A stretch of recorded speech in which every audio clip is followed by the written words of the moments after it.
UCSF is the birthplace of fetal surgery, and we're really excited to be leading the way in the evolution of fetal surgery to encompass more medical therapies for fetuses with genetic diseases.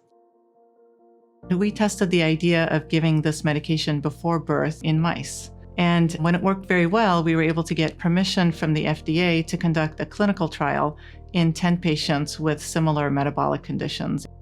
Some of these conditions lead to the development of symptoms in multiple organ systems after birth, and in some cases, those symptoms are not reversible. So we're hoping that earlier treatment can result in better outcomes. Isla is our little toddler, toddling around. She is getting into everything at home, walking around all the time. Only time she rests is when she wants to eat or when she gets hurt. She needs a little bit of soothing. She's keeping us very busy.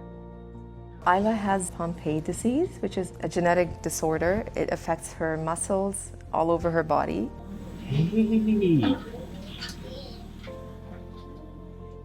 When we were having Isla, we didn't know she'd be able to walk. We didn't know she'd be able to talk. We didn't know she'd be able to eat. We didn't know she'd be able to laugh, right? So as she hit each of these milestones, we continue to kind of be amazed at her progress. When the Canadian family was diagnosed, they wanted to participate in the clinical trial, but they weren't able to fly back and forth to San Francisco during COVID. So we shared the protocol with our colleagues in Canada, and they were able to get local approval to try this strategy. And we've been working together to take care of this family, and we're thrilled about the good outcome in this situation.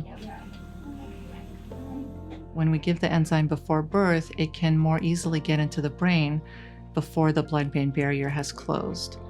In this situation, we were able to clearly see that with the in utero therapy, this child did not develop any heart disease and now has a normal cardiac outcome, normal motor function, and normal developmental function.